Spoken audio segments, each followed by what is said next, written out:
Alright, it's Nintendo Fan 57 for his first Nintendo review since I've just been doing random shit for the past year or so. So, today I'm going to do one of the best Nintendo games ever.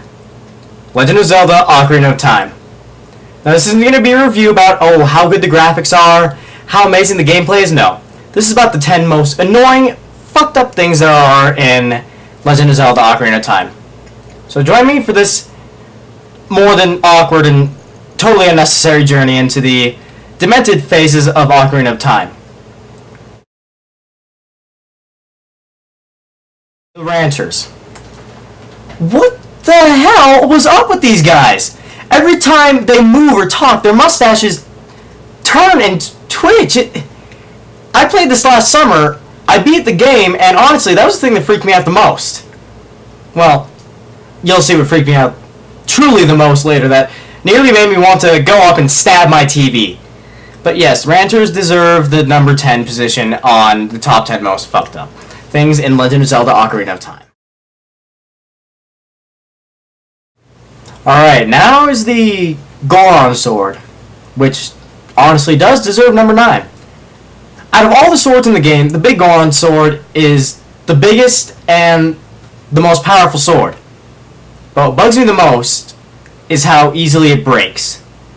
Seriously, if I'm gonna go kill something, I'm not gonna go back pay, what was it, like, around 500 rupees to get the thing fixed to only have it get broken again by some giant pig carrying a spear. I'm not talking about your mother-in-law.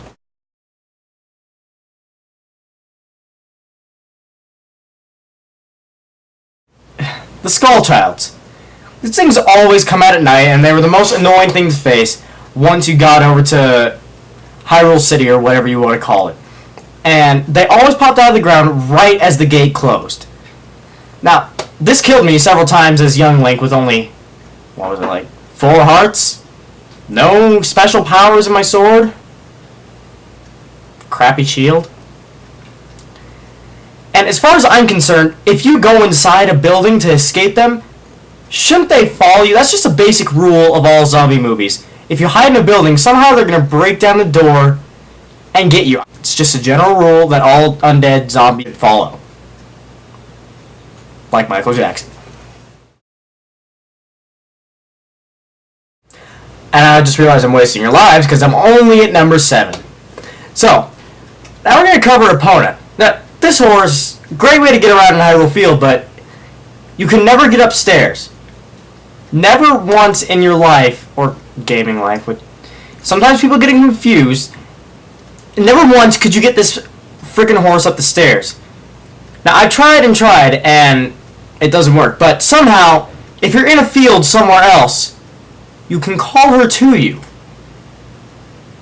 And I'm not sure how this whole process came to be. The game designers missed the flaw in this, but no matter where you are, you can always call Epona to you, except if you're in Hyrule City. No matter if there's stairs, and no matter if there are small children that are potentially endangered by the horse that will run them over. The Ocarina songs. Now, these songs were fun to play, fun to listen to, but there was something horribly wrong with the way that you learned half of them. You never learned it from a guy. Now, I'm not saying that this is a sexist thing. I'm saying that it's hilarious that it seems that you're the only guy who can play music, and it's with the little flute thing, and you're wearing a tunic. And all these women teach you music, make the connection in your head, say what you will about it, but I'm not going to say it. Saria.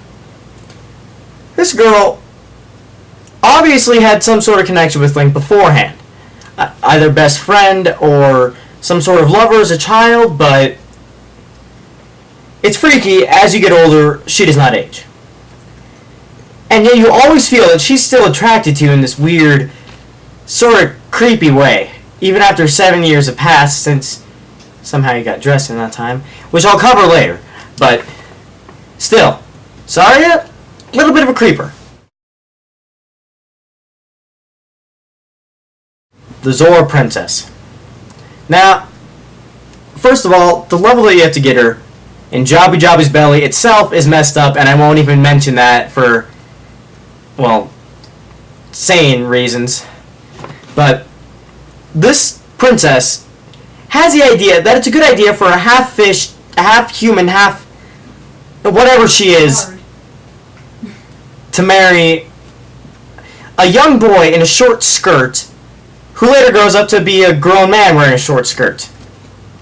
Now, I don't know about you, but I think she should get the signal that, one, this interspecies marriage isn't going to work. Second of all, the short skirt is indicating something.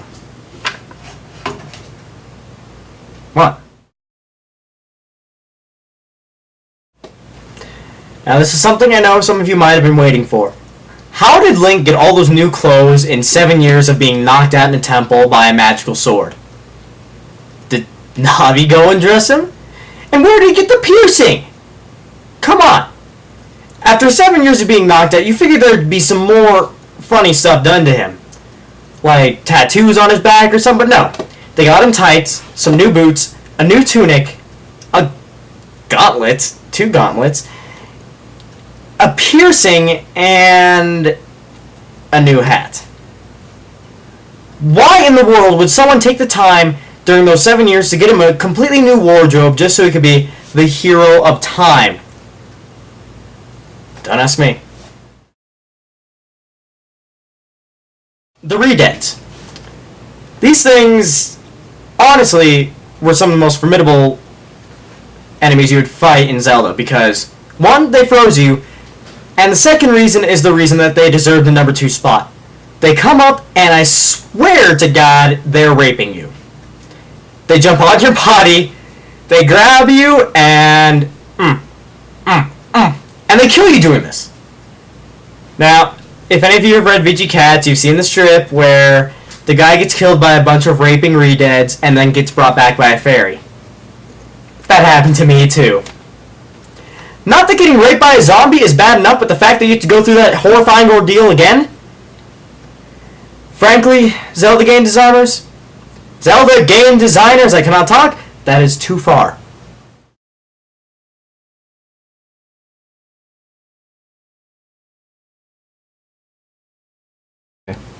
I am going to kill you. The number 1 moment of the most fucked up things in Legend of Zelda Ocarina of Time is Navi.